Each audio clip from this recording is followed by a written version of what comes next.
రేపు రక్త సప్తమి అని జిల్లేడాకులకు వచ్చినాము. రేపు అందరూ జిల్లేడాకుతో స్నానం చేయాలి. చూడండి, ఇది తెల్ల జిల్లేడు అనమాట, మామూలు జిల్లేడు కాదు. చూడండి, తెల్ల జిల్లేడు.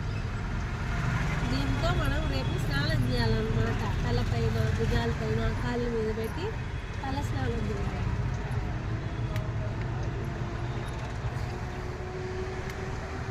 మీరు కూడా రేపు రెడీ చేసుకోండి జిల్లేడాకు. నేను జిల్లేడాకు పోతున్నాను. ఇది తెల్ల జిల్లేడాకు.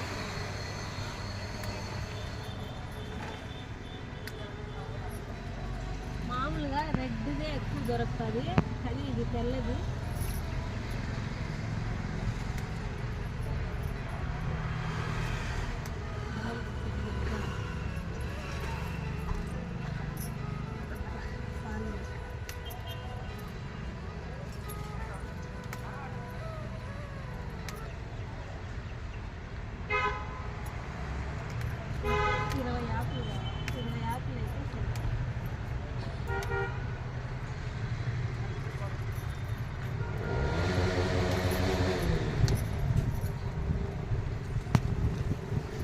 ఇది వ్యాపారం కాడి పెడితే కూడా మంచిది, వ్యాపారం బాగా జరుగుతుంది, నమ్ముతారు.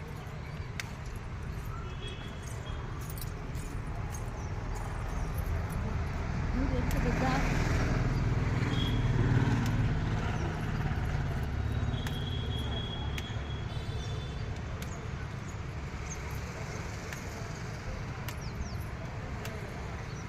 మీరు కూడా రేపు జిల్లేడాకులతో స్నానం చేయండి. ఓకే.